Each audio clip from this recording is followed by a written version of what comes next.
తెలియదు కదా. 80వ కీర్తనలో మనం చూస్తున్నాము 4 సార్లు ఈ కీర్తనలో ప్రకాశం అనే మాట మనం చూస్తాం. సో చాలా మంది ప్రకాష్ అని పేరు పెట్టుకుంటారు.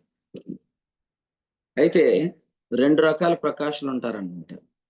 ఒక ప్రకాష్ ఏమో 34వ అధ్యాయం నిర్గమకాండంలో ఉన్నాడు. ఇంకో ప్రకాష్ ఏమో యెషయా గ్రంథం 60వ అధ్యాయంలో ఉన్నాడు.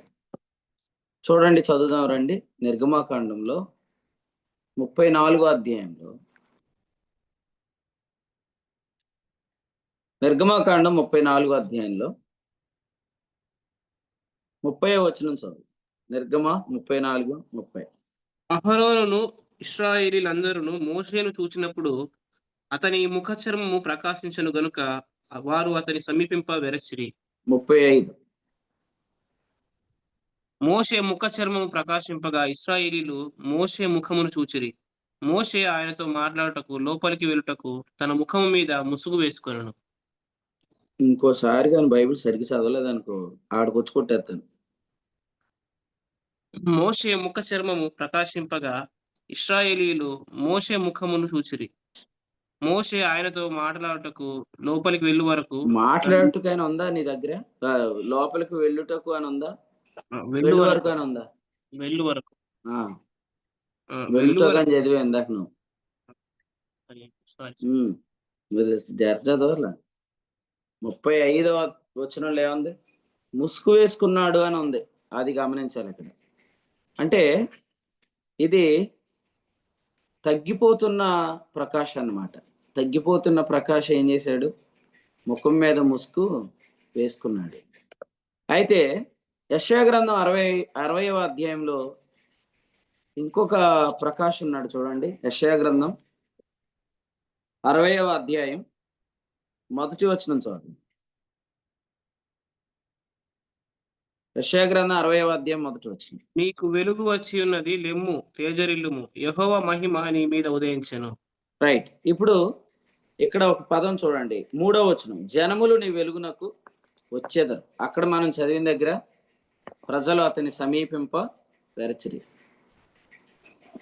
ప్రజలు అతని సమీపింప వెరచిరి అనే మాట మనం చూస్తున్నాం. కాబట్టి ఈ ఇద్దరు ప్రకాశాలకి మధ్యలోని వ్యత్యాసం మనం గమనించాలి. 2 ప్రకాశాలు ఒకటి కాదు. ఒక ప్రకాశమేమో తగ్గిపోతున్న మహిమ, ఇంకో ప్రకాశమేమో తేజరిల్లుతున్న మహిమ. చూద్దాం రండి. కొరింథీయులకు రాసిన 2వ పత్రిక 3వ అధ్యాయం చదువు. కొరింథీయులకు రాసిన 2వ పత్రిక 3వ అధ్యాయం 12వ వచనం చదువుదాం. 12వ వచనం. తగ్గిపోవుచున్న మహిమ యొక్క అంతమును ఇశ్రాయేలీలు తేరి చూడకుండానట్లు మోషే తన ముఖము మీద ముసుగు వేసుకొనెను. మేము అట్లు చేయక ఇటు నిరీక్షణ గలవారమే బహు ధైర్యంగా మాట్లాడుచున్నాం. దేవునికి స్తోత్రం.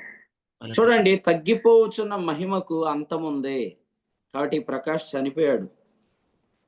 ఏ ప్రకాష్ చనిపోయిందంటే, ఏ ప్రకాశం చనిపోయిందంటే, తగ్గిపోవచ్చున్న మహిమ, ఆ ప్రకాశం ఏమైంది? చనిపోయింది.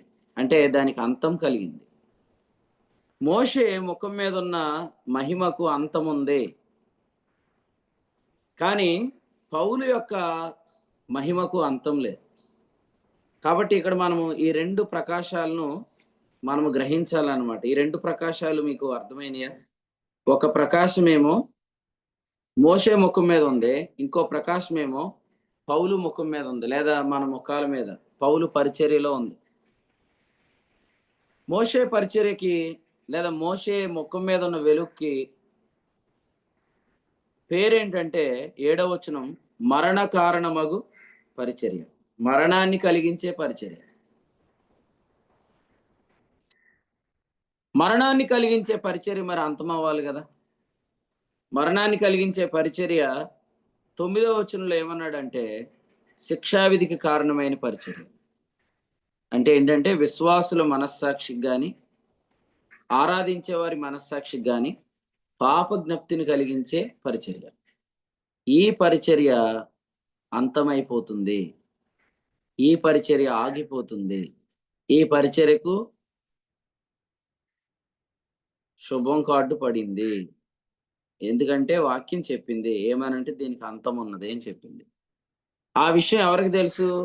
మోషేకే తెలుసు. అందుకనే మోషే ఏం చేశాడంటే ఆ మహిమ యొక్క అంతమును ఇశ్రాయేలీయులు తేరి చూడకుండానట్లు మోషే ముఖం మీద ముసుగు వేసుకున్నాడు. కాబట్టి ఈ మహిమకు అంతముందన్న విషయం ఎవరు నమ్మారు? మోషేయే నమ్మాడు. కానీ పౌలు ఏం చెప్తున్నారంటే మేము అట్లు చేయమంటున్నాడు. ఎందుకంటే 4:1 చదవండి. కొరింథీయులకు రాసిన 2వ పత్రిక 4:1.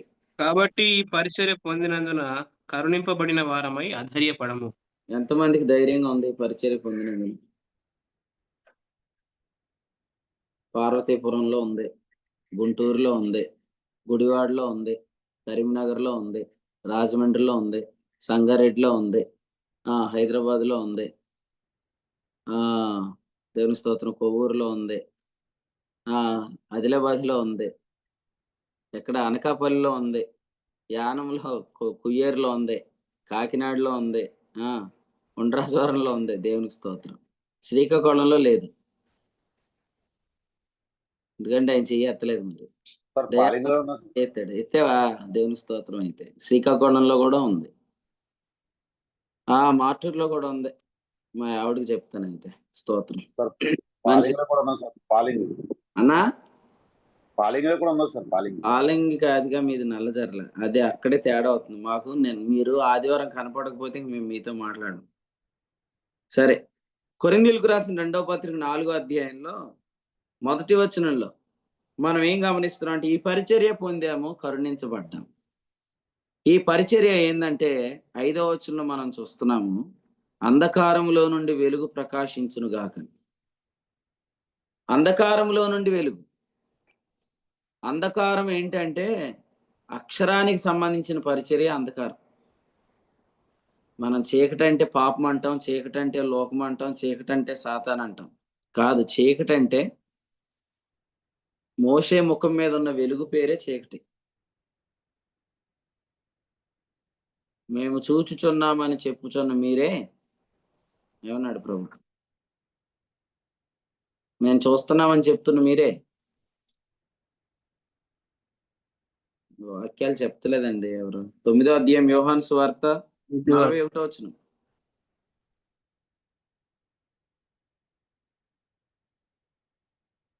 యోహాను సువార్త 9:41. అందుకు యేసు, మీరు గుడ్డివారైతే మీకు పాపం లేకపోవును గాని చూచుచున్నామని మీరిప్పుడు చెప్తున్నారు గనుక మీ పాపము నిలిచి ఉన్నదని చెప్పారు. చూచుచున్నామని మీరిప్పుడు సరిగ్గా చదవమని చెప్పాను నీకు. ఇందాకే చెప్పాను. నువ్వు సరిగ్గా చదవకపోతే వచ్చి మరి కొడతానని చెప్పాను. మళ్ళీ చదువు. రాంగ్ చదువుతున్నావు బైబిల్ నువ్వు. చూచుచున్నామని మీరిప్పుడు చెప్పుకొనుచున్నారు గనుక అది చెప్పుచున్నారు. వాళ్ళు చెప్పుకుంటున్నారంట. మనం బాగా చూసుకుంటున్నామంటే వెలుగున్నట్టే లేనట్టే.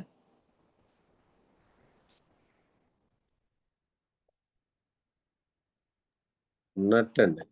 ఉంది. మీకు వెలుగుందని చెప్పుకుంటున్నారు గాని మీరు గ్రుడ్డివారు అని ప్రభు చెప్పాడు. అంటే ఒక వెలుగును దేవుడు చీకటని చెప్పాడు. ఆ వెలుగే ఇప్పుడు మనం చదివిన పరిసయ్యుల వెలుగు, మోషే ముఖం మీద వెలుగు, పాపి అనే మనస్సాక్షి కలిగించే వెలుగు. ఆ వెలుగు చీకటి. ఆ చీకటిలోంచి మనకేం కలిగింది? అంధకారములో నుండి వెలుగు కలిగింది. అంటే మీకు తెలుసా, ఇక్కడ కూర్చున్న మీలో ఎంతమందికైతే ఈ మినిస్ట్రీ దొరికిందో, ministry of righteousness, ministry of life ఎంతమందికి అయితే దొరికిందో, ఆదికాండం 1:3 దేవుడు మీలో పలికాడని అర్థం. దేవుడు మీ జీవితాల్లో ఏమని పలికాడు? వెలుగు కలుగును గాక అన్నాడు. అప్పుడు కలిగింది మీకు ఈ మినిస్ట్రీ. అది తెలుసా మీకు?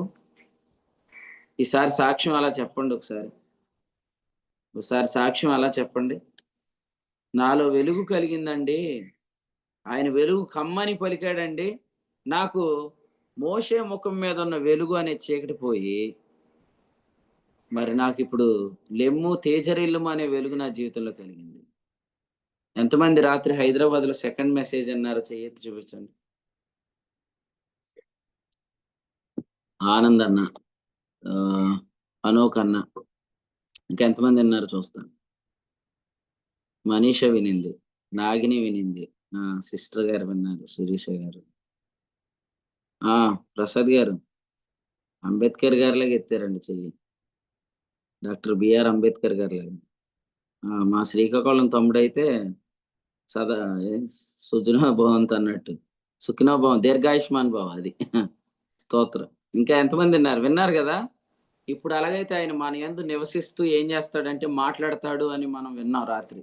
యోహాను సువార్తలో 14వ అధ్యాయంలో ఏమనుందంటే, ఈ మాటలు నా అంతటి నేనే పలకటం లేదు, తండ్రి నా యందు ఉండి ఈ మాట పలుకుతున్నాడు లేదా ఈ క్రియలు చేస్తున్నాడని 10వ వచనంలో యేసు ప్రభు చెప్పారు. సేమ్ అలాగే ప్రభు మన జీవితాల్లోకి వచ్చి ఒక వెలుగు కమ్మని పలికాడండి. అప్పుడు మనకి మినిస్ట్రీ కలిగింది. కాబట్టి మీరందరూ నిజంగా హృదయపూర్వకంగా దేవునికి స్తోత్రం చెప్పండి. ఎందుకంటే అంధకారంలో నుండి వెలుగు కలుగును గాక అని పలికిన దేవుని వల్ల మనకి ఈ వెలుగు కలిగింది. ఈ వెలుగు పేరేంటి? మినిస్ట్రీ ఆఫ్ రైచియస్నెస్, నీతికి కారణమగు పరిచర్య. మీరు ఈ పరిచర్యలో ఇంత వాక్యం వింటే అంతగా మీరు క్రీస్తునందు నీతి అయి ఉన్నారనే మనస్సాక్షి కలుగుతుంది. ఎంతగా మీకు క్రీస్తునందు నీతి అయి ఉన్నామని మనస్సాక్షి కలిగితే అంతగా మీకు పరిశుద్ధాత్మ నడిపింపు కలుగుతుంది. అందుకనే మనం చదివిన కీర్తనలో మొదటి వచనం ఏంటి? మందవలే యోసేపును నడిపించువాడా అనే మాట మనం చూస్తున్నాం. కాబట్టి 80వ కీర్తన మొదటి వచనంలో చెప్పినట్లుగా మందవలే యోసేపు నడిపించువాడా. ఎంత నడిపింపు మనకు కలగాలో అంత నడిపింపు మన జీవితాల్లో పరిశుద్ధాత్మ ద్వారా కలుగుతుంది. ఎప్పుడంటే when we are attending this ministry, ఈ పరిచర్యకు మనం అటెండ్ అయితే చాలు. దీనినే ఆత్మ సంబంధమైన పరిచర్య అని కొరింథీయులకు రాసిన 2వ పత్రిక 3వ అధ్యాయం 8లో చెప్పాడు కదా. అందుకని దీని గురించి కింద రాస్తూ ఏం చెప్పాడంటే, ఆత్మ సంబంధమైన పరిచర్య గురించి మాట్లాడితే ఏం చెప్పాడంటే 17వ వచనంలో ఆత్మ ఎక్కడుండునో అక్కడ స్వాతంత్రం ఉండును అని చెప్పాడు. ఇక్కడ ఆత్మ అంటే పర్సన్ కాదు, ఆత్మ అంటే మినిస్ట్రీ. ఆత్మ అంటే అర్థం ఏంటంటే ఆత్మ సంబంధమైన పరిచర్య ఎక్కడ ఉంటుందో అక్కడ మనకు ఈ యొక్క స్వాతంత్రం కలిగింది. దేశబాబు ఎన్నింటికి వెళ్ళావు? రాజమండ్రి నుంచి 9. నిద్రపోయావు రాత్రి? నిద్రపోలే? ప్రార్థన చేసావా? మరి కళ్ళు నలుపుతున్నావే? మీ ఫ్రెండ్ కూడా లేవలేదు తొందరగా. కొరింథీయులకు రాసిన 2వ పత్రిక 3వ అధ్యాయం 17 గమనించారా? ఆత్మ ఎక్కడుండును అక్కడ స్వాతంత్రం. అంటే ఏంటి? ఆత్మ సంబంధమైన పరిచర్య ఎక్కడ ఉంటుంది అక్కడ స్వాతంత్రం కలిగిద్ది. ప్రతి పాపము నుండి విడుదలను అనుభవిస్తాం, ప్రతి వ్యసనం నుంచి విడుదలను అనుభవిస్తాం, ప్రతి విధమైన మరి బంధకాల నుంచి విడుదలను ఎక్స్పీరియన్స్ చేస్తాం ఈ ఆత్మ సంబంధమైన పరిచర్యలు. ఎందుకంటే ఇది మనల్ని పాపి అని ఒప్పింపు చేసి విడుదలను కలిగించేది కాదు, నీతి అని ఒప్పింపు చేసి విడుదలను కలిగించే పరిచర్య. అందుచేత కొరింథీయులకు రాసిన 2వ పత్రిక 4వ అధ్యాయంలో వ్రాయబడినట్లుగా 5వ వచనంలో అంధకారంలో నుండి వెలుగు ప్రకాశించునుగా కానీ పలికిన దేవుడు మరి ఈ పరిచర్యలో మన జీవితాల్లో ఈ పరిచర్యను కలగటానికి పలికాడు. అందుకనే ఇక్కడ చెప్పాడు, తన మహిమను గూర్చిన జ్ఞానము యేసుక్రీస్తునందు వెల్లడిపరచుటకు మన హృదయాల్లో ప్రకాశిస్తున్నాడు. ఎప్పుడైతే మనము శిక్షావిధి కారణమగు పరిచర్యలో మనం సాగుతామో, ఆ పరిచర్యను చెప్తామో, అక్కడ మనం ప్రకటించే మహిమ దేవునిది కాదు. దేవుని మహిమ ఎందుకు తగ్గిపోద్ది? ఆ మహిమ ఎవరిది? ఆ తగ్గిపోతున్న మహిమ ఎవరిది? కొత్త నిబంధనలో పరిచర్యలో మహిమ ఇంకా తేజరిల్లుతుందంటే అది ఎవరిది? మీరు ఆలోచన చేయండి. శిక్షావిధి కారణమగు పరిచర్యలో నేను ఏమి చేయాలి అనే మాట ఉంది. లూకా 18:18లో మనం చదువుతాం కదా, నేనేం చేయాలి. నేనేం చేయాలంటే నేను అనేవాడు ఏమవుతాడు కదండి. ఇప్పుడు మీరు చూస్తున్న వాళ్ళలో చాలా మంది పెయింట్లు వేసిన బ్యాచే, అవునా కదా? అది వందనాలు చెప్పండి అందరికి పెయింట్లు వేసుకున్న వాళ్ళు. అంటే ఇప్పుడు ఉండే కొద్దీ బలం ఏమైద్ది? యవ్వన బలం వాస్తవంగా తగ్గిపోద్ది కదా. మరి ఇప్పుడు దానితో ఆచరించే నియమం అనుకోండి, అప్పుడు దాని మహిమ ఏమైద్ది? తగ్గిపోద్ది. హెబ్రీ పత్రిక 7:16 శరీరానుసారంగా నెరవేర్చబడు ఆజ్ఞగల ధర్మశాస్త్రం. శరీరం ఏం శరీరం? మర్త్య శరీరం, చావునకు లోనైన శరీరం. అందుకని దాని మహిమ తగ్గిపోద్ది కాబట్టి ఆటోమేటిక్గా ఈ మినిస్ట్రీ మహిమ తగ్గిపోద్ది. కానీ ఈ నూతన నిబంధన పరిచర్య, నీతి కారణమగు పరిచర్య, అది ఆత్మానుసారంగా నెరవేర్చబడు ఆజ్ఞ. రోమాపత్రిక 8:3-4 శరీరం అనుసరింపక చెప్తారా? శరీరం అనుసరింపక ఆత్మను అనుసరించి నడుచుకుని మన యందు ధర్మశాస్త్ర సంబంధమైన నీతి విధి నెరవేర్చబడవలనని దేవుడు తన సొంత కుమారుని పాప శరీరాకారంతో పంపి అని శరీరం మందు పాపమునకు శిక్ష విధించాను. చూడండి, ఈ నియమం, ఈ న్యూ కవనెంట్ మినిస్ట్రీ ఏమో ఆత్మతో ఆచరించేది కాబట్టి దీని మహిమ పెరుగుతుంది. అది శరీరంతో ఆచరించేది కాబట్టి దాని మహిమ తగ్గిపోతుంది. మహిమ తగ్గిపోయేటప్పుడు మోషే ఏం చేశాడు? ముఖం మీద ముసుకేసుకున్నాడు. కానీ కొందరు ఏం చేస్తున్నారు చెప్పండి? ఎఫెసీయుల అర్తమీదేవి మహిమ తగ్గిపోతే ప్రజలు ఏం చేశారు? అలాగే ఇప్పుడు కూడా చాలా మంది దాన్ని ఆపాలని, నిలపాలని కేకలేసేస్తున్నారు.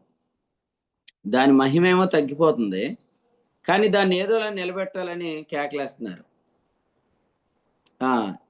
గిద్యోను సందర్భంలో కూడా మనం సోమవారం చెప్పుకున్నాం, గత వారం. ఏమనంటే గిద్యోనుకు ఇంకొక పేరు ఏమని చెప్పుకున్నాం? ఎరుబ్బయలు. ఎరుబ్బయలు అంటే బయలు తన పక్షంగా తానే వాదించుకొను అని అర్థం. సో బయలు తన పక్షంగా వాదించుకుంటుంది. ఇప్పుడు కూడా చూడండి, కానీ బయలు పక్షంగా లేదా దేవుని పక్షంగా ప్రజలు వాదిస్తున్నారు. యేసుక్రీస్తు పక్షంగా వాదనలు, కేకలు వేయవలసిన అవసరం లేదు. వాదనలు, కేకలు ఎక్కడుంటాయి? తగ్గిపోతున్న మహిమలో ఉంటాయి. మీరు చెప్పండి, దేవుడే తన మహిమను గూర్చిన జ్ఞానం వెల్లడి చేసుకుంటున్నప్పుడు ఈ పరిచర్య తగ్గిపోద్దని భయం మనకు అవసరమా? మన దేవుని గురించి మనం గొడవలు, నినాదాలు, రాస్తారోకోలు చేయాల్సిన అవసరం ఉందా? ఖచ్చితంగా లేదు. తగ్గిపోతున్న మహిమకు చెందిన వాళ్ళు వాస్తవంగా మోషే ఏం చేశాడంటే, మోషే తన ముఖం మీద ముసుగు వేసుకున్నాడు. అంటే మోషే చెప్తున్నాడు ఏమనంటే, ఈ మినిస్ట్రీ అంతం కాబోతుందని చెప్తున్నాడు. ఏం శంకరం, నీ ముఖం మీద ఏం వెలుగుందిరా? అలా చూసేవేంటి? ఎదురుకుండా లైట్ ఎట్టేవేంటి? మీ ముఖాల మీద ఏ వెలుగు ఉంది? తగ్గిపోతున్న మహిమదా? తేజరిల్లుతున్న మహిమదా? తేజరిల్లుతున్న మహిమద అయితే ప్రజలు మీ దగ్గరికి వస్తారు. తగ్గిపోతున్న మహిమ అయితే ప్రజలు మీ దగ్గర నుంచి వెళ్ళిపోతారు. ప్రజలు వెళ్ళిపోతుంటుంటే బర్నబా లాగేసుకుంటున్నాడు అని చెప్తున్నారు. నేనెందుకు లాగేసుకుంటాను? ప్రజలు ఉండరండి. ఎందుకు ఉండరంటే విలాప వాక్యముల గ్రంథం అయిపోయింది. అది మొదటి వచనం చదవండి. విలాప వాక్యముల గ్రంథం 1వ అధ్యాయం 1వ వచనం.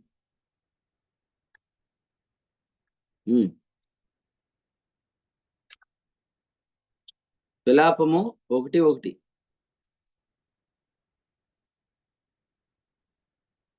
జనభరితమైన పట్టణం ఇట్లు ఏకాకి దుఃఖాక్రాంతమాయను, అది విధవరాలు వంటిదాయను.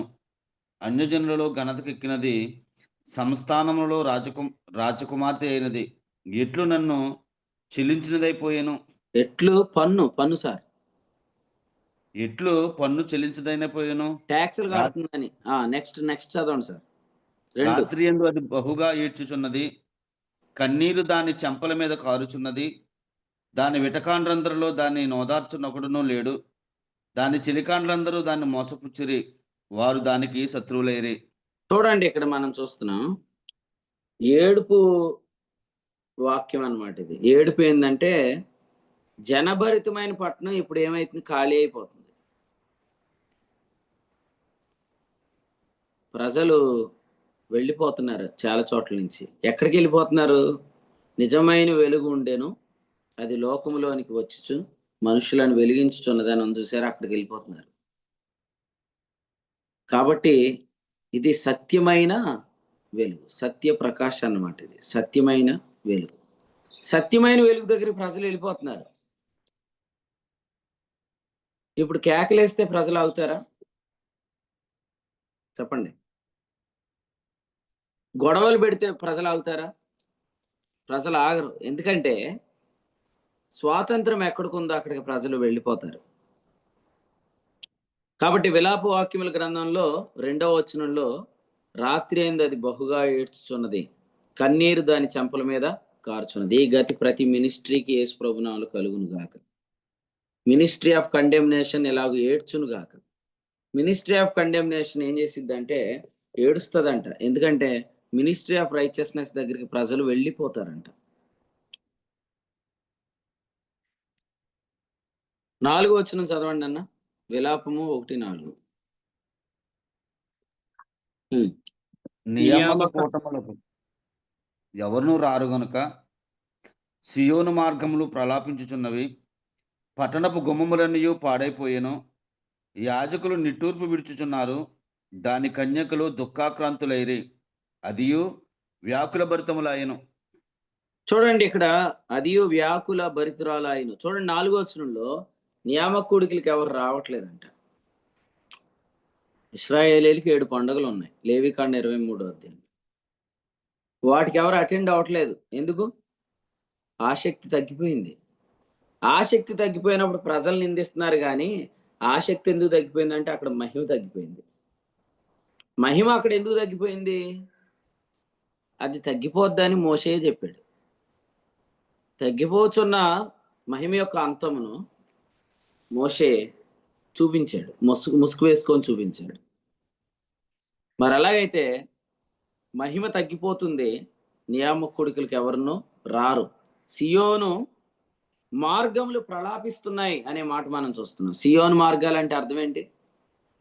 సియోను మార్గాలు అంటే అర్థం ఏంటంటే, ఎక్కడికైతే వెళ్ళి నేను పాపిని, నేను నరకానికి వెళ్ళిపోతాను అనే వర్తమానాలకు వెళ్ళే దారులు ఉన్నాయో, ఆ దారులు అన్నిటికి ప్రజలు ప్రయాణాలు మానేసుకుంటారు. వాళ్ళు ఇంకో కొత్త దారిలో ప్రయాణాలు చేస్తారు. ఈ కొత్త దారి ప్రయాణం ఎక్కడికి వెళ్తుందంటే, మహిమ నుండి అధిక మహిమ కలిగించే పరిచర్య దగ్గరికి వెళ్ళిపోద్ది. కాబట్టి ఇప్పుడు ఆ మార్గాల్లో హైవేలు పడతాయి, ఆ మార్గాల్లో ప్రజలు ప్రయాణాలు చేస్తారు. కానీ ఈ మార్గాల్లో మాత్రం ప్రలాపమే కనిపిస్తుంది. సో ఇది ఈ విషయాన్ని మనం ఇక్కడ గమనిస్తున్నాం. కొరింథీయులకు రాసిన 2వ పత్రిక చూడండి, 3వ అధ్యాయం. కొరింథీయులకు రాసిన 2వ పత్రిక 3వ అధ్యాయం 10వ వచనం చదువుదాం. 10వ వచనం. అత్యధికమైన మహిమ దీనికి ఉండుట వలన ఇంతకు మునుపు మహిమ కలదిగా చేయబడినది ఈ విషయంలో మహిమ లేనిదాయను. రైట్, ఈ వచనం గమనించారా? ఇంతకు ముందు మహిమ కలిగిందంట. అది ఏది? ఏది? ఇప్పుడు ఏడుస్తుందే అది, ఇప్పుడు ప్రలాపిస్తుందే అది, దాని చెంపల మీద కన్నీరు కారుతుందే అది, విధవరాల్లాగా అయిపోయిందే అది. ఏది? Ministry of condemnation. మోషే ముఖం మీద ఉన్న వెలుగు, మోషే ముఖం మీద ఉన్న వెలుగు అంట ఒకప్పుడు దానిదే మహిమ అంట. అందుకనే అందరు రిపెంటెన్స్ కాన్ఫరెన్స్లు పెడుతున్నారు. పనవదు బిడ్డ, పనవదు. ఎందుకంటే ఏడిస్తే ఏదైనా జరిగిద్దేమో అనుకుంటున్నారు. ఆ ఏడుపు వల్ల పని అవదు. ఒకప్పుడు జరిగిందిగా, ఒకప్పుడు జరిగిద్ది. ఎందుకంటే అప్పటి మహిమ అది. ఎప్పుడు వరకు ఆ మహిమ ఉంది? యోహాను సువార్త 14:1 చదువుదామండి. యోహాను సువార్త 14:1. మీ హృదయమును కలవరపడనీయకుడి, దేవుని యందు విశ్వాసం ఉంచుతున్నారు, నా యందును విశ్వాసం ఉంచుడి. చదవండి సార్. నెక్స్ట్. మీరు నేను వర్తమానం వినలేదు అనుకుంటా, మరి మీరు బిజీగా అది ఈ రోజేనండి. చదవండి, నెక్స్ట్ వచ్చింది చదవండి. నా తండ్రి ఇంట అనేక నివాసములు కలవు, లేని ఎడల మీతో చెప్పుదును. మీకు స్థలము సిద్ధపరచ వెలుచున్నాను. నేను రైట్. వెళ్ళి ఇక్కడ చూడండి, యేసుక్రీస్తు ప్రభు ఏం చెప్పారంటే, దేవుని యందు విశ్వాసం ఉంచున్నారు, నా యందు విశ్వాసం ఉంచండి అన్నాడు. యేసుక్రీస్తు నందు విశ్వాసం ఉంచటమే ఎప్పుడు క్రొత్త నివాసం. నా తండ్రి ఇంట ఉండి అనేక నివాసములు కలవన్నాడు కదా, ఆ నివాసం అన్నమాట. సో ఆ నివాసం ఓపెన్ అయింది. ఆ నివాసం ఎప్పుడైతే ఓపెన్ అయిందో, దేవుని యందు విశ్వాసం ఉంచుట అనే ఆ మహిమ తగ్గిపోయింది. ఆ మహిమ తగ్గిపోతుంది. మహిమ తగ్గిపోయినప్పుడు ఏం చేస్తారు చెప్పండి? భోజనాల్లో అన్ని ఐటెంలు చివరికి వచ్చినప్పుడు గిన్నెలు సౌండ్లు చేస్తూ ఉంటారు కొంతమంది. మీటింగ్ కూడా అయిపోయింది, ఇక ముగించట్లేదు పాస్టర్ గారు అన్నప్పుడు కొంతమంది బైబిల్ క్లోజ్ చేస్తారు, ఓపెన్ చేస్తారు, సౌండ్లు చేస్తారు, జిప్పు పెడతారు, తీరుతూ ఉంటారు, లేదా కదులుతూ ఉంటారు, వెనక్కి తిరుగుతూ ఉంటారు. అలాగే మోషే ముఖం మీద ఉన్న మహిమ తగ్గిపోతుంది అన్నప్పుడు ఈరోజు పరిచర్లు అన్నిట్లో ఏం చేస్తున్నారంటే కేకలేసేస్తున్నారు. ఇదిగో ప్రజలు వెళ్ళిపోతున్నారు ఎక్కడి నుంచి, సో వీళ్ళే పాడు చేసేస్తున్నారు సంఘాన్ని, లేకపోతే వీళ్ళే దీని మహిమ అసలే ప్రజల మహిమను కాపాడటం ఏంటండి? ఎఫెసీయుల అర్తిమీదేవి మహిమను వీళ్ళు కాపాడడం ఏంటి? చూడండి, వాళ్ళు ఏమంటున్నారు, పట్టణం బహు గలిబిలిగా అయిపోయిందంట. 19:29 పట్టణం బహు గలిబిలైపోయిందంట. వాళ్ళు ఏమని 28లో ఎఫెసీయుల అర్తిమీదేవి మహాదేవి అని కేకలు వేస్తున్నారంట. ఇప్పుడు కూడా ఏమని కేకలేస్తున్నారు? ఆ దినాల్లో మాదే అని కేకలేస్తున్నారంట.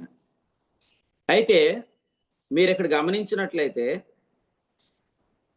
దీన్ని తీసుకెళ్లి వారు ఆ దినాల్లో చట్టసభలో పెట్టారు.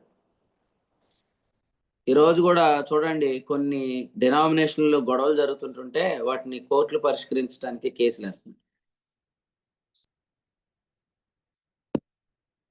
కానీ మీరు వినండి, ఇదంతా ఎందుకు జరుగుతుందో తెలుసా? ప్రభు ఏం చేయబోతున్నాడంటే ప్రజలందరినీ కూడా ఈ నీతి కారణమైన పరిచర్లోకి తీసుకొని రాబోతున్నాడు. ఈ నిజమైన వెలుగు దగ్గర తీసుకురాబోతున్నాడు. ఈ సత్యమైన వెలుగు దగ్గర తీసుకురాబోతున్నాడు. ఎందుకంటే ఆయన చెప్పాడేమని, నేను ఇంకొక మారు భూమిని ఆకాశమును సముద్రమును కంపింపజేతును, అన్యజనులందరి ఇష్టవస్తువులు తేబడును, నేను ఈ కడవరి మందిరమును మహిమతో నింపుతానన్నాడు. హగ్గై గ్రంథం 2వ అధ్యాయం కదండి. ప్రతి మినిస్ట్రీలోకి వెళ్ళి ప్రభువు షేక్ ఇస్తున్నాడు అనమాట. ఆ షేకింగ్ లో ఎవరైతే సపరేట్ అవుతున్నారో వాళ్ళందరిని తెచ్చి ఇందులో కలుపుతున్నాడు. అలాగే నేను కూడా వస్తున్నానేమో అని మీలో ఎంతమంది కనిపించింది, వచ్చాను అని మీలోకి ఎంతమంది కనిపించింది, మీరు నిజంగా దేవునికి స్తోత్రం చెప్పొచ్చు. ఎందుకంటే now you are in the right way. నువ్వు ఇప్పుడు సరైన దారిలోకి వచ్చావు. ఇంకా చెప్పాలంటే నువ్వు ఇప్పుడు సరైన చోటుకే వచ్చేసావు. అది మనం తెలుసుకోవాల్సిన అంశం అన్నమాట. కొన్నిసార్లు ఆ పాత పాటలు వింటుంటే ఫీలింగ్ వస్తుంది. కానీ బోయాజ్ ఏమంటున్నాడంటే, నీ జన్మభూమిని నీవు విడిచి ఇప్పుడు నువ్వు సురక్షితమైన స్థలానికే వచ్చావు. ఏమో నేను ఎక్కడికి వచ్చి ఈ జూమ్లో జాయిన్ అవుతున్నాను, నేను ఎక్కడికి వచ్చి ఈ వాక్యాలు వింటున్నాను, మరి మా తాతలు మా ముత్తాతలు అని నువ్వు అనుకోవద్దు. అది జన్మభూమి. అది రూతు గ్రంథం 2వ అధ్యాయంలో ఏం చెప్పాడంటే 12వ వచనంలో మనం చూస్తున్నాము, యెహోవా రెక్కల క్రిందకు నువ్వు వచ్చావు. నువ్వేం తప్పిపోలేదు. రెక్కల క్రిందకు వచ్చామంటే 91వ కీర్తనలో వెలుగు. ఉగ్రత క్రింద ఉన్నామంటే 90వ కీర్తనలో వెలుగు. 90వ కీర్తనలో వెలుగు ఎక్కడుంది? మోషే ముఖం మీద వెలుగు. చదవండి ఒకసారి 90వ కీర్తన. కీర్తనల గ్రంథం 90వ కీర్తన 8వ వచనం చదువుదాం.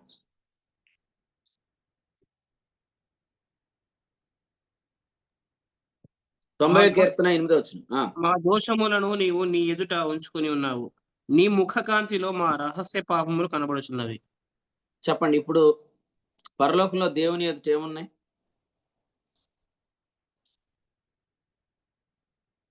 చెప్పాలా? పరలోకంలో ఇప్పుడు దేవుని ఎదుట ఏమున్నాయి?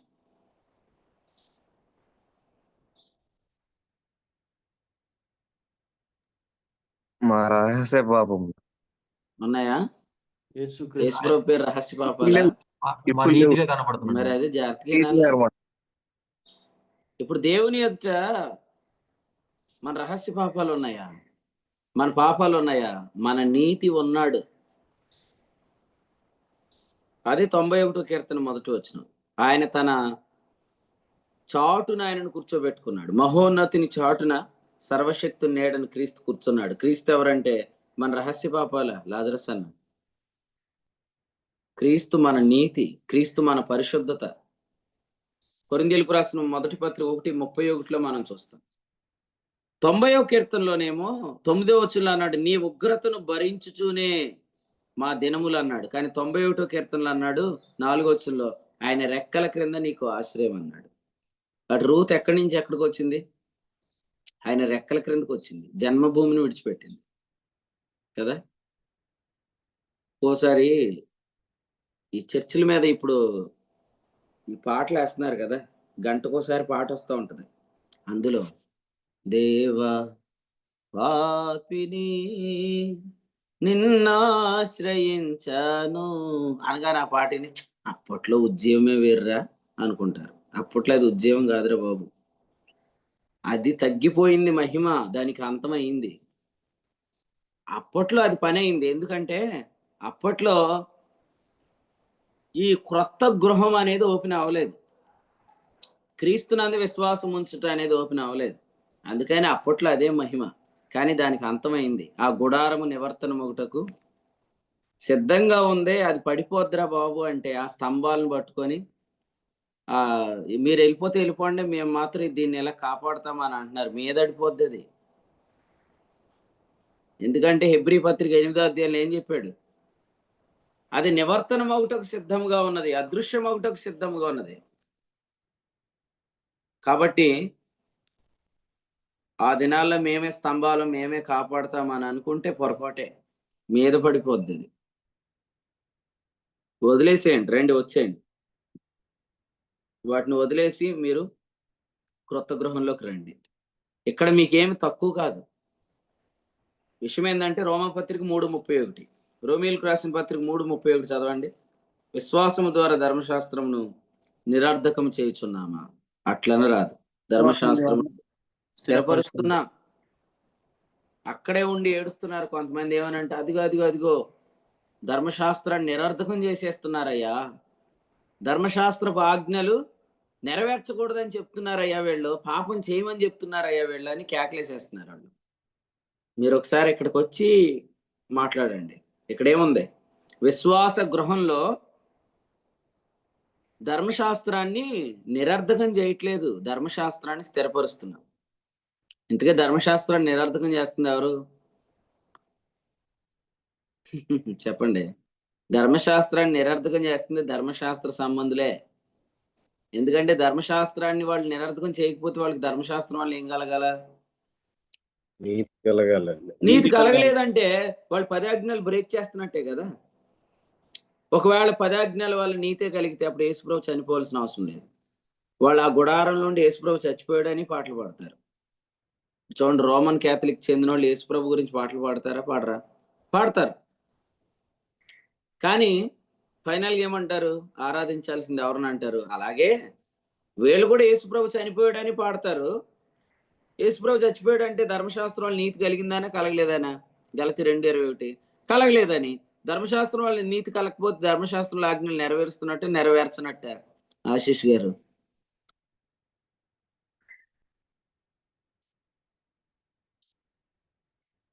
క్వశ్చన్ విన్నారా?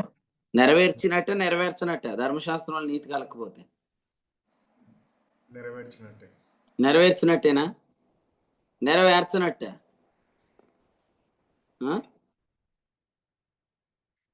జానన్య చెప్పు. ఆశీష్ ఏదో చెప్పాడు. ధర్మశాస్త్రంలో నీతి కలగకపోతే 10 ఆజ్ఞలు నెరవేర్చినట్టే నెరవేర్చనట్టే? ఈయన ఎలాంటి ప్రశ్నలు అడిగితే తెగ కన్ఫ్యూజ్ అయిపోతాడు ఈయన. అసలు ఇంక కాసేపు మేల్కోడు, అదే ఆలోచిస్తా ఉంటాడు. లాజరస్ అన్న ఆన్సర్ చెప్పు. నెరవేర్చనట్టు. నెరవేర్చనట్టు. నెరవేర్చకపోతే 10 కమాండ్మెంట్స్ బ్రేక్ చేస్తుంది ఎవరు? వాళ్ళే. వాళ్ళే బ్రేక్ చేసుకొని విశ్వాస గృహంలో ఉన్న వాళ్ళ మీద ఏమంటున్నారంటే, ఇదిగో వీళ్ళు అక్కడికి వెళ్ళి మొత్తం నైతిక విలువలు ఏం పాటించక్కర్లేదు, పాపం చేసేయచ్చు, ఇష్టానుసారంగా జీవించవచ్చు అని చెప్తున్నారని చెప్తారు. వాళ్ళు అక్కడ ఉండి కేకలే చెప్తారు. అందుకనే వాళ్ళని ఇక్కడికి రమ్మని పిలిచి, మీకంటే మేము బాగా బతుకుతున్నారండి అని పిలవాలి. రోమా 3:31 ప్రకారం విశ్వాసము ద్వారా ధర్మశాస్త్రం స్థిరమైద్దే గాని, ఇంకో గొప్ప సంగతి ఏంటంటే అపోస్తల కార్యాలు 13:39 అనుకుంటా. అక్కడ ఏం రాశాడు? మీరు మోషే ధర్మశాస్త్రం వలన ఏ విషయములలో అని రాశాడు. ఏ విషయములలో నీతిమంతులుగా తీర్చబడలేకపోతే ఎంత కాన్ఫిడెంట్ చూడండి. ఆ విషయములన్నిటిలో నీతిమంతులు అవుతాం. అంటే అన్ని విషయాలలో, అంటే అక్కడ ధనాపేక్షకు ఎక్స్క్యూజ్ అడుగుతున్నాడు వాడు. బాల్యం నుండి నేను అన్ని అనుసరిస్తున్నాను కానీ ధనాన్ని విడిచిపెట్టి రమ్మంటే నేను రాలేను అన్నాడు. కానీ ఇక్కడేం చెప్తున్నాడు? అన్ని విషయాల్లో నువ్వు పాస్ అవుతావు ఇక్కడ. ఎందుకంటే 13:34 రోమాపత్రిక, ప్రేమ కలిగి ఉండుట ధర్మశాస్త్రమును నెరవేర్చుటే. ఆ ప్రేమ మనకు ఎవరి మూలం కలుగుతుంది? దేవుని మూలం. దేవుని మూలంగానే. దేవుడు అంటే ఎవరు కాదు? దేవుడు అంటే ధర్మశాస్త్రం కాదు. అందుకని అన్నాడు రోమ 8:2, ధర్మశాస్త్రం దేనిని చేయజాలకపోయినా దానిని దేవుడు చేశాడు. కాబట్టి ప్రియులారా, యోహాను మొదటి పత్రిక 4:7 చెప్పినట్లుగా దేవుని మూలంగా కలిగే ప్రేమ ద్వారా ధర్మశాస్త్రం స్థిరపరచబడుతున్న ఈ గుడారంలోనికి వచ్చేయండి. మీరు చూడండి, చాలా త్వరగా ఆ గుడారం ఖాళీ అయిపోద్ది. అక్కడ చాలా గొడవలు జరుగుతున్నాయి, అక్కడ చాలా వివాదాలు జరుగుతున్నాయి. కొంతమంది అప్పుడే కేకలేయటం మొదలు పెట్టారు, అందరూ అటే పోతున్నారని. అందరూ అటే పోవటమే జరిగిద్దా? ఆగిపోవటమే జరిగిద్దా? ఇంకా పెరిగిపోతారండి బాబు. మీరు ఏడుతో కూర్చుంటే మాత్రం కష్టమే, చచ్చిపోతారు. యోహాను సువార్త 20వ అధ్యాయంలో వాక్యంలో ఏముందండి? 12వ అధ్యాయంలో మన ప్రయత్నములు ఎట్లు నిష్ప్రయోజనం అయిపోయినాయో చూడండి. 12:19. మన ప్రయత్నాలు ఏంటి? ఎవరు అక్కడికి వెళ్ళకూడదని మనం చేసే ప్రయత్నాలన్నీ నిష్ప్రయోజనం అయిపోతాయి. మీరు ఎన్ని ప్రయత్నాలన్నా చేయండి, ఆదిలాబాద్కి జనం వచ్చేస్తారు. ఎన్ని ప్రయత్నాలన్నా చేయండి, ఎవ్వరు ఎక్కడికి ఆగరు. నాకు తెలిసి కృష్ణ ఎక్స్ప్రెస్ అంతా మనమే ఉండేటట్టు ఉన్నాం, నాకు అదే అనిపిస్తుంది. అందుకే నేను కూడా ట్రైన్కి రిజర్వేషన్ చేసుకున్నాను. ఎందుకంటే మనమందరం మరి మనమే ఉండేటట్టు ఉన్నాం కదా. ప్రజలు నీ వెలుగు నాకు వస్తారన్నాడుగా, అదే జరిగింది. కాబట్టి ఎవరిని ఆపే ప్రయత్నం చేయకండి. ఎందుకంటే ఆపే ప్రయత్నం చేసిన వాళ్ళకి ఈ డైలాగ్ ప్రభు రాయించాడు. ఏందది? మీ ప్రయత్నాలు ఎట్లు నిష్ప్రయోజనం అయిపోయినాయి చూడండి. కాబట్టి ప్రియ, ఈ దినాల్లో ప్రభు ఇచ్చిన వాగ్దానం ఏంటంటే, నేను కంపింప చేస్తున్నాను చెప్పాడు. అన్ని మినిస్ట్రీస్ ని దేవుడు ఇప్పుడు కదిలిస్తున్నాడు. ఎందుకంటే అవన్నీ ఎక్కడ కట్టేశారు? తీసుకెళ్ళి సేనాయి కొండ మీద కట్టి ఇప్పుడు పాడుతున్నారేమని, సియోను పాటలు సంతోషముగా పాడుచు సియోన్. సేనాయి మీద ఉండి సియోను పాట పాడటం ఎంత అవివేకం చూసారా? సేనాయి కొండ మీద కూర్చొని సియోను కీర్తనలు పాడితే ఉంటే సేనాయి కూడా నవ్వుకుంటా ఉంటది. సేనాయి పర్వతం మీద కూర్చున్న వాళ్ళందరికీ కంపన అనేది ఖచ్చితంగా జరిగిద్ది. ప్రజలు ఏమవుతారు? సియోనుకు వారు తిరిగి వస్తారు. కాబట్టి ఈ కీర్తనలో చాలా అద్భుతమైన మాట ఏంటంటే, మందవలే వస్తారని చెప్పాడు. జనాలు ఒక్కొక్కరు రారు, మందలుగా వచ్చేస్తారు. ఎక్కడికి వస్తారంటే స్వాతంత్రం ఇచ్చే నియమంలోనికి వచ్చేస్తారు. రోమాపత్రిక 8:2 దాన్ని క్రీస్తు యేసునందు జీవమునిచ్చు ఆత్మ యొక్క నియమం అన్నాడు. యాకోబు పత్రికలో ఏమన్నాడంటే స్వాతంత్రమునిచ్చు సంపూర్ణ నియమం అన్నాడు. యాకోబు పత్రిక 1వ అధ్యాయం 25 వచ్చింది. నేను ఇది స్టార్ట్ చేసినప్పుడు ఉన్న వారికి ఇప్పటికీ అసలు పోలికే లేదు. చాలా మంది వచ్చారు. ఇప్పటికే చాలా మంది హైదరాబాద్ బుక్ స్టాల్స్ లో కూడా చాలా మంది చెప్తున్నారు, పుస్తకాలు అయిపోయినాయండి ఇక్కడ, మీ పుస్తకాలు లేవని. ప్రభు మొన్న శనివారం ప్రార్థనా కూడికలో మాకు ఇచ్చిన ఆలోచన ఏంటంటే, కొలస్సీ పత్రిక పుస్తకం 2వ భాగాన్ని ఇంగ్లీష్ లో కూడా విడుదల చేయాలని ఆశించాడు ఆలోచన. ఎందుకంటే మనకు దేవుడు ఒక మంచి సహోదరిని ఇచ్చాడు, కాకినాడ నుండి మేరీ సిస్టర్ గారు. ప్రతిరోజు ఆ వర్తమానాన్ని ఇంగ్లీష్ లో ట్రాన్స్లేట్ చేస్తున్నారు. కాబట్టి ఇప్పుడు కొలస్సీ పత్రికని ఇంగ్లీష్ లో కూడా మరి ట్రాన్స్లేట్ చేయాలి, మ్యాగజైన్ లో కూడా ఆర్టికల్స్ ఇంగ్లీష్ లో రాయాలని ప్రభు ఆలోచన ఇచ్చాడు. మొన్న ప్రార్థన చేస్తుంటుంటే వచ్చింది ఈ ఆలోచన. మరి అది ప్రభు నెరవేరుస్తాడు. మరి అది నెరవేరినప్పుడు ఇంకా అనేక మందికి ఈ సువార్తమానం వెళ్ళిపోతుంది. కాబట్టి ఈ ప్రజలు ఎలా వస్తారు? జానన్య, మందవలే వస్తారు. మందవలే ప్రజలు ఈ పరిచర్యలోకి వస్తారు. ఈ పరిచర్య అంటే నీతికి కారణమగు పరిచర్య, ministry of righteousness, ministry of life. ఆత్మ సంబంధమైన పరిచర్యలోనికి, జీవింపజేసే పరిచర్యలోనికి, నీతికి కారణమైన పరిచర్యలోనికి, స్వాతంత్రం ఇచ్చే నియమంలోనికి, ఆత్మ యొక్క నియమంలోనికి ప్రజలు వస్తారు. మందవలి వస్తున్నప్పుడు అడ్డుకోవడానికి ఎవడని ప్రయత్నం చేసి తొక్కుకుంటూ వస్తారు. ఆ వర్తమానము చాలా స్పష్టంగా రాయిపించాడు. 80వ కీర్తనలో రాసిన మాట మనం అదే చూస్తున్నాం. అందుకనే ఒక ప్రార్థన జరిగింది. ఆ ప్రార్థన ఏంటంటే ఇక్కడ మనం చూస్తున్నాము, నీ కోప దృష్టి వల్ల జనులు నశించిపోతున్నారు. 16వ వచనం. ఆయన ఉగ్రతను ప్రకటించే పరిచర్యలో ప్రజలను నశించిపోతారు. ఎందుకంటే అక్కడ ఆయన దృష్టి ఎలా ఉందని ప్రకటించబడుతుంది. ఆయన మనలను కోపంగా చూస్తున్నాడు కదండి. పాటలు బాగానే ఉన్నాయి, కానీ అసలైన మాట లేకుండా పాటలు ఉండకూడదు.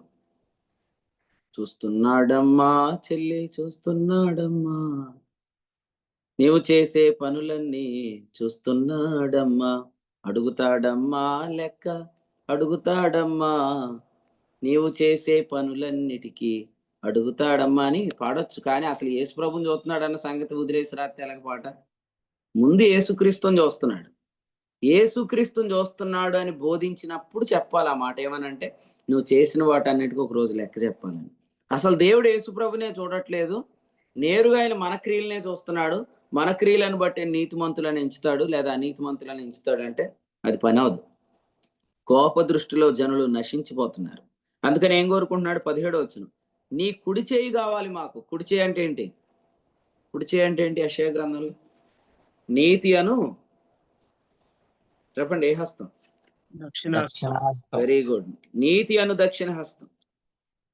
కాబట్టి ఇక్కడ ఏం కోరుకుంటున్నాడు అంటే, నీ కోప దృష్టి కాదు, నీ కుడి చెయ్యి మనుషునికి తోడుగాను, నీ కొరకై నీవు ఏర్పరచుకుని నరునికి తోడుగాను నీ బాహుబలముండును గాక. కాబట్టి మాకు కోప దృష్టి మినిస్ట్రీ వద్దు బ్రదర్, మాకు కుడి చేయి మినిస్ట్రీ కావాలి. కుడి చేయి పుత్రుడే బెన్యామీన్. బెంజమిన్ అంటే అర్థం ఏంటి? యామిన్ అంటే కుడి చేయి, బెన్ అంటే కొడుకు కదండి. పిల్లలు కొంతమంది బెన్ 10 సిరీస్ చూస్తారు కదా, బెన్ అంటే కొడుకు అని. బెన్ అంటే కొడుకు, బర్ర అంటే కొడుకు, బర్నబా, బర్యోనా కదండి. బర్ర అంటే కొడుకు, బెన్ అంటే కూడా కొడుకే. యామిన్ అంటే కుడి చేయి. కాబట్టి కుడి చేతి పుత్రుడే బెన్యామీను. ఇంతకీ బెన్యామీను తరమే ఈ కుడి చేతి మినిస్ట్రీ జరిగిస్తున్నారు. పౌలు ఏ గోత్రికుడు? రోమాపత్రి 11వ అధ్యాయం చెప్పాడు, నేను బెన్యామీను గోత్రికుడు కదా. బెన్యామీనుకు ఎన్ని వంతులు ఇచ్చాడు యోసేపు? 5 అంటే గ్రేస్ అని అర్థం. So the ministry of grace అంటే బెన్యామీను తరం అన్నమాట. బెన్యామీను కుడి చేతి పుత్రుడు. కాబట్టి ఇక్కడ మనం చూస్తున్నాం ఏమనంటే, నీ కుడి చేయి మాకు కావాలి, నీ బాహుబలం కావాలి. ఇంతవరకు మేము ఫెయిల్ అయిపోయాం, మా వల్ల ఏం పడలేదు. ప్రభు చెప్పాడు, కుడి ప్రక్కను వల వేయండి. కాబట్టి అసలు ఇప్పుడు మీరందరూ ఈ వర్తమానాలు చెప్పండి, మీ వల్ల నిండా సమృద్ధిగా ఆత్మలు పడతాయి, మీ వల్ల నిండా సమృద్ధిగా దేవుని కార్యాలు పడతాయి. యెషయా గ్రంథంలో మాట్లాడుతున్నాడు ఏమనంటే, నీతి అను దక్షిణ హస్తంతో ఆదుకుంటానని చెప్పాడు. 41వ అధ్యాయం యెషయా గ్రంథంలో 10వ వచనంలో చెప్పాడు, దిగులు పడకము అనే మాట ఈ ఉదయకాలం అక్కడి నుంచే వచ్చింది. నీతి అను నా దక్షిణ హస్తంతో నిన్ను ఆదుకుంటా. దిగులు పడొద్దు. దిగులు ఎప్పుడు దాకా ఉంటదంటే, ఆయన కోపదృష్టి అనే అనుభవంలో ఉన్నంత వరకు దిగులు ఉంటుంది. కానీ చూడండి 90వ కీర్తనలో అందుకని ఏమన్నాడంటే, నీ ఉగ్రతను భరిస్తూ మేము దిగులు పడుతున్నామనే మాట 7వ వచనంలో చెప్పాడు. దిగులు, ఆయన కోపం క్రింద ఉన్నాం అనేది చాలా దిగులు కలిగిస్తుంది. ఎంతమంది దిగులు ఉన్నారు ఉదయం?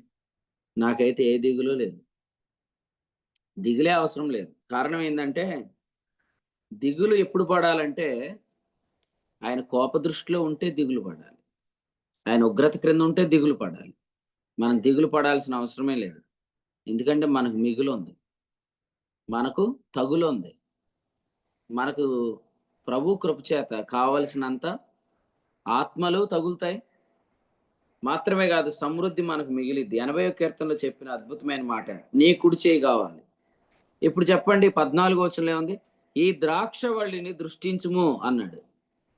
ఇప్పుడు మనల్ని ఆయన ఎలా దృష్టిస్తున్నాడో మనం గమనించినట్లయితే, మనలను ఆయన బ్రతికించడానికి 18వ వచనం, నీవు మమ్మను బ్రతికింపుము. దేవునికి స్తోత్రం. నీవు మమ్మను బ్రతికింపుము. ఆయన మనల్ని ఎలా దృష్టిస్తే బ్రతికిస్తాడు? ఆయన మనలను దేవుని నీతిగా దృష్టిస్తే బ్రతికిస్తాడు. సో ఆయన మనలను దేవుని నీతిగా దృష్టిస్తున్నాడా లేదా? క్రీస్తు యేసే మన నీతిగా దేవునికి కనబడుతున్నాడు. ఆ నీతి ద్వారా కృప నిత్య జీవాన్ని కలిగిస్తుంది. 5:20 రోమపత్రిక. కాబట్టి ఆయన మనలను బ్రతికిస్తున్నాడు. కాబట్టి ఈ తలంపులు, ఈ ఉదయకాలం మీరు ఆలోచన చేయండి. ప్రభువు మన జీవితాల్లో భవిష్యత్తులో చేయబోయే కార్యాలు మనకు బయలుపరుస్తున్నాడు. కాబట్టి మందలుగా ప్రజలు ఈ కడవరి దినాల్లో ఈ వెలుగునకు రాబోతున్నారు. ఒక్కొక్కరుగా కాదు, మందలుగా వస్తారు. అన్ని పరిచర్యల్లో కూడా కేకలు వేయటం అనేది స్టార్ట్ అయింది. సియోను కుమార్తె ఆ రాత్రంతా ఏడ్చినట్లుగా, దాని చెంపల మీద కన్నీరు కారినట్లుగా చాలా మంది ఏడుస్తారు. మా దగ్గర నుండి జనాలు పీక్కెళ్ళిపోతున్నారు, లాక్కెళ్ళిపోతున్నారు, తోసుకెళ్ళిపోతున్నారు, తీసుకెళ్ళిపోతున్నారు అంటారు. కానీ లేదు, ప్రభువే సేనాయి కొండను కంపింపజేస్తాడు. ఇంకా కార్యము ఆలస్యము కాదు, ప్రభు త్వరగా దీన్ని జరిగిస్తాడు. కాబట్టి ఒక ప్రకాశం చనిపోయింది, ఇంకో ప్రకాశం ఇప్పుడు బయలుదేరింది. కాబట్టి ఆ ప్రకాశానికి అంతమైంది, ఈ ప్రకాశానికి అంతము లేదు. అంతము లేని మహిమ మన ముఖాల మీద కనబడుతుంది. అదే క్రీస్తునందు దేవుని నీతి అయి ఉన్నాడు విశ్వాసాన్ని ప్రకటించే బోధ.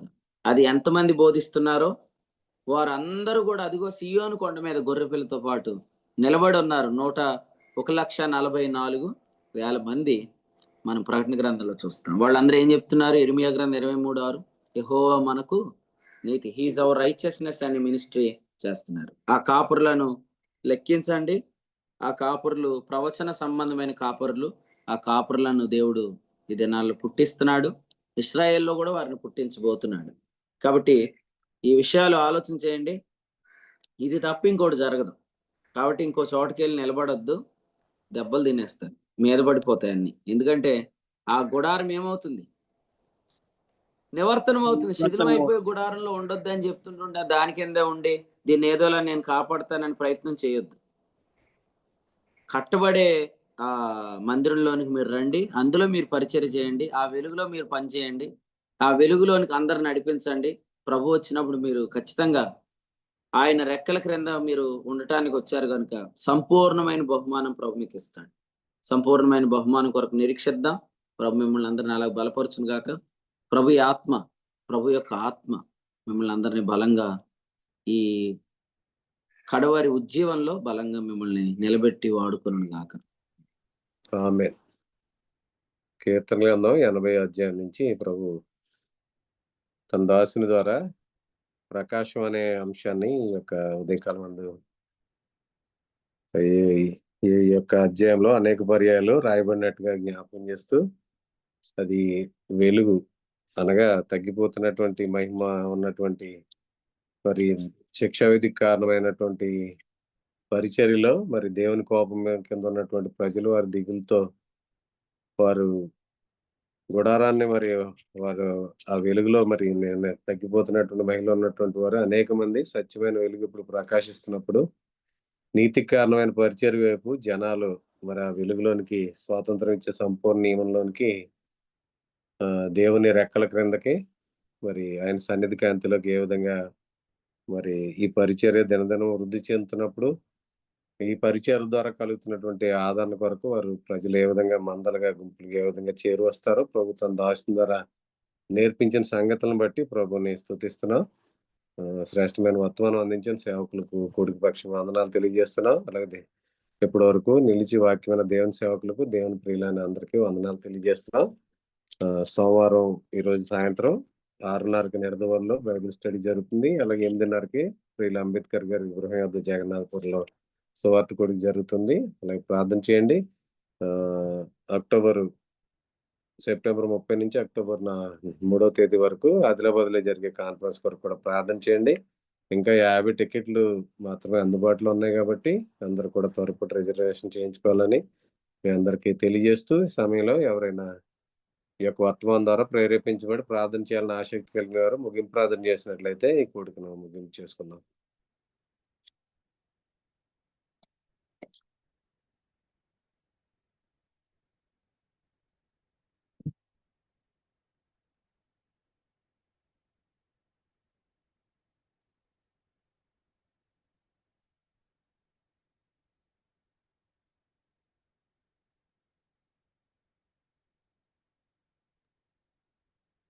అన్న నేను అన్నయ్య గారు. ప్రార్థన చేయండి. పరిశుద్ధుడైన తండ్రి, దయగల దేవా, అన్న మమ్మల్ని ప్రేమించిన ఆయన, మీరు ఇచ్చిన వర్తమానం బట్టి మీకు స్తోత్రాలు నాయన. తగ్గిపోతున్న మహిమల విషయంలో ప్రభా ఆయన మా జీవితాలు ప్రభా ఎన్నో సంవత్సరాల తగ్గిపోతున్న మహిమల్లో మేము గడిపినప్పటికీ ప్రభా ఆయన ఇప్పుడు మీ యొక్క సేవకుల ద్వారా మీరు ఇచ్చిన నిజమైన వెలుగులో, ఈ ప్రకాశంలో ప్రభా మా జీవితాల్ని, మా యొక్క పరిచర్ని ప్రభా మీరు తీసుకొచ్చినందుకు మీకు వందనాలు, స్తోత్రాలు నాయన. పాత నిబంధనలోను నాయన, ధర్మశాస్త్రంలోను ప్రభా మా యొక్క ఆచారాల్లోను, మా యొక్క బలుల్లోను ప్రభా మేము అతిశయించి ఉన్నప్పుడు ప్రభా అవి ఏవి ఆయన నీ దృష్టికి అంగీకారము కాదు అని నీ యొక్క పరిచర్య ద్వారా మేము తెలుసుకున్నాం ప్రభా. యేసు ప్రభువే మా నీతి అని, ఆ నీతి ద్వారా మేము అంగీకరించబడ్డామని, ఆ నీతి ద్వారా మేము అయినా నీ రక్షణలోకి, నిజమైన వెలుగులోనికి ప్రభా మేము వచ్చామని ప్రభా నాయనా మేము గ్రహిస్తా ఉన్నాం ప్రభా. నాయన ఈ యొక్క మాటలు బట్టి మీకు వందనాలు, స్తోత్రాలు చెల్లించుకుంటున్నాను నాయన. నాయన మమ్మల్ని దర్శించిన దేవా నీకు వందనాలు. ఈ ఉదయకాలం ప్రభా నాయన మమ్మల్ని నాయన ప్రకాశించిన దేవా నీకు వందనాలు, స్తోత్రాలు ప్రభా. ఎంతగా ప్రభా నాయన యొక్క పరిచర్యలో ప్రభా మేము దీవెనలు పొందుకుంటున్నాం ప్రభా. ఎంత వెలుగుని మేము పొందుకుంటున్నాం ప్రభా. ఆయన గతించిన దాన్ని బట్టి గతించిన జీవితాన్ని, గతించిన పరిచర్యల్లో ప్రభా కాదు కానీ ప్రభా ఇంత గొప్ప పరిచర్య ప్రభు మా జీవితంలో మీరు ఇచ్చినందుకు మీకు వందనాలు, స్తోత్రాలు చెల్లించుకుంటున్నాం ప్రభా. ఆయన మీ దాసులు మీరు వాడుకున్న విధానం బట్టి కూడా మీకు వందనాలు ప్రభా. ఆయన మేము కరుణించబడ్డాము ప్రభా. నీకు నిజమే ప్రభా, నేను నిజంగా కరుణించబడ్డాం ప్రభా. మా యొక్క మా యొక్క స్తుతి ఆరాధన ఎంత చాలా తక్కువ ప్రభా ఈ యొక్క విషయంలో ప్రభా. మీకు వందనాలు ప్రభా. ఈ తగ్గిపోతున్న మహిమను విషయంలో ప్రభా, ఈ మరణకరమైన ప్రభు పరిచర్యలో ప్రభా నాయన మేము ఉండకుండా ప్రభా మమ్మల్ని రక్షించినందుకు మీకు వందనాలు, స్తోత్రాలు చెల్లించుకుంటున్నాం ప్రభా. నాయన మేము మందవలి ప్రభా మమ్మల్ని నడిపిస్తున్నందుకు మీకు వందనాలు ప్రభా. మా మంచి కాపరైన ప్రభా యేసు ప్రభుని బట్టి, అలాగే మంచి కాపరైన బర్నబాగాన్ని బట్టి కూడా మీకు వందనాలు, స్తోత్రాలు చెల్లించుకున్నాం నాయన. ఆయన మీకు వందనాలు ప్రభా. ఆయన మమ్మల్ని స్థిరపరుస్తున్నందుకే మీకు వందనాలు ప్రభా. ఈ పరిచర్యలు ప్రభా మీకు వందనాలు, స్తోత్రాలు ప్రభా. అయినా మీరు మమ్మల్ని ఆదుకుంటారని మీరు అన్నారు ప్రభా. నేనే మీ నీతి అయి ఉన్నారని అన్నారు ప్రభా. నా దక్షిణహస్తముతో ప్రభా మమ్మల్ని ఆదుకుంటా అన్నారు ప్రభా. మీకు వందనాలు ప్రభా. నాయనా మీకు స్తోత్రాలు ప్రభా. ఈ యొక్క పరిచర్యలో ప్రభా మేము నమ్మకంగా ఉండడానికి మాకు సహాయం అనుగ్రహించండి ప్రభా. మీరు ఇచ్చిన ఈ కృపకై మీకు వందనాలు ప్రభా. ప్రతి ఒక్కరికి ప్రభా నాయన మా సహోదరులు ప్రభా మీరు ఇచ్చిన ఈ కృపకై మీకు వందనాలు ప్రభా. మీ యొక్క పరిచర్యలో నాయన మీ కొరకు గొప్ప కార్యాలు మేము చేస్తామని చెప్పాను కానీ ప్రభా ఆయన మీరు మా ద్వారా, మీ ఆత్మ ద్వారా మీరు చేస్తారని ప్రభా మేము నమ్ముచున్నాం ప్రభా. గొప్ప కార్యాలు ఆలోచించడానికి మాకు సహాయం దయచేయండి. గొప్ప కార్యంలో ఆయన మీ ఆత్మ ద్వారా ప్రభా ఈ పరిచర్యలో జరగడానికి సహాయం దయచేయండి ప్రభా. ఈ యొక్క పరిచర్య అనేక ఖండాలుగా ప్రభా, అనేక రాష్ట్రాలు, అనేక ప్రజలు నాయన మీ పేరే తెలియని ప్రజలు ప్రభా ఈ పరిచర్య ప్రభా ఆయన తెలుసుకోవడానికి ప్రభా మీరు సహాయం అనుగ్రహించమని అడుగుతున్నాను ప్రభా. ఈ పరిచర్య లైనాల్లో ఉన్న ఆ గొప్పతనాన్ని ప్రభా ఆయన మేము ప్రచురించడానికి ప్రభా మాకు కావాల్సిన జ్ఞానము, మీ ఆత్మ నడిపింపు మాకు దయచేయండి ప్రభా. ఆయన క్రీస్తే మా నీతి ఉన్నాడని ఆయన ఎల్లవేళలా ప్రభా మేము గ్రహించడానికి మాకు సహాయం దయచేయమని అడుగుతున్నాను ప్రభా. ఆయన మా ప్రాంతాల్లో ప్రభా మా యొక్క మా యొక్క తెలియని ప్రజలు ఉన్నారు, తెలిసిన ప్రజలు ఉన్నారు ప్రభా. వీళ్ళందరికీ ప్రభా ఈ పరిచర్య గురించి ప్రభా ఆయన మేము పరిచయం చేసి ప్రభా దీన్ని ఆయన మేము తీసుకువెళ్ళడానికి కావాల్సిన ఆయన కృపను దయచేయమని అడుగుతున్నాను ప్రభా. మీ సేవకులకి మంచి రెవల్యూషన్స్ మీరు దయచేస్తున్నందుకు మీకు వందనాలు ప్రభా. చక్కటి ఆయన వెలుగులో ప్రభా వాళ్ళందరినీ మీరు తీసుకొస్తున్నందుకే మీకు వందనాలు స్తోత్రాలు చెల్లించుకుంటాం ప్రభా. ఆయన ఈ కూడికను బట్టి కూడా మీకు వందనాలు, మీరు ఇచ్చిన కృపకే మీకు వందనాలు ప్రభా. మీకు స్తోత్రాలు చెల్లించుకుంటున్నాను ప్రభా. మమ్మల్ని ఆశీర్వదించిన విధానాన్ని బట్టి కూడా మీకు వందనాలు ప్రభా. నీ వాక్యమే మమ్మల్ని ఆశీర్వదిస్తుంది ప్రభా. మీ ఆ వాక్యం మమ్మల్ని నడిపిస్తుంది ప్రభా. మీకు వందనాలు స్తోత్రాలు ప్రభా. ఆయన మమ్మల్ని జ్ఞాపకం చేసుకున్నందుకే మీకు వందనాలు స్తోత్రాలు ప్రభా. ఆయన మీ కృప చూపించి ప్రభా ఈ దినమంతను ప్రభా ఆయన మీ యొక్క వాక్య వెలుగులో ప్రభా ఈ ప్రకాశంలోను ప్రభా మేము వెలగడానికి సహాయం దయచేయమని అడుగుతున్నాను ప్రభా. మీ కృప చూపించమని అడుగుతున్నాను ప్రభా. ఆయన ఆయన మీరు సహాయం అనుగ్రహించు ప్రభా. ఆయన మా అందరికీ ప్రభా మీకు కావలసిన నడిపింపు ఈ దినం దయచేయమని ఆయన మీ సేవకులు ఈ వారం జరగబోయే పరిచయం అన్నిటి విషయంలో కూడా ప్రభా మేము జ్ఞాపకం చేసుకుంటున్నాం ప్రభా. అత్యధికమైన మహిమతో ప్రభా మీ సేవకుల్ని మమ్మల్ని అందరినీ మీరు నింపమని అడుగుతున్నాను ప్రభా. మీ కృప చూపించి ఆయన మీరు సాయం అనుగ్రహించమని ప్రభుని యేసుక్రీస్తునామమున అడిగి పెట్టుకుంటున్నాను తండ్రి. ఆమేన్. ఆమేన్. ముగింపు ప్రార్థన చేసిన దేవుని సేవకులు సందీప్ గారికి, కూడికలో ఉన్న ప్రియులందరికీ వందనాలండి. ఒకరికొకరు వందనాలు తెలియజేసుకుని కూడిక ముగింపు చేసుకుందాం. అందరికి వందనాలు. అందరికీ వందనాలు. అందరికీ వందనాలు. అందరికీ వందనాలండి. అందరికి వందనాలు. అందరికీ వందనాలు. అందరికి వందనాలండి. అందరికీ వందనాలండి. అందరికీ వందనాలు. అందరికీ వందనాలు. అందరికి వందనాలు. అందరికి వందనాలు. అందరికీ వందనాలు. అందరికీ వందనాలు. అందరికి వందనాలండి. అందరికీ వందనాలండి. అందరికీ వందనాలండి.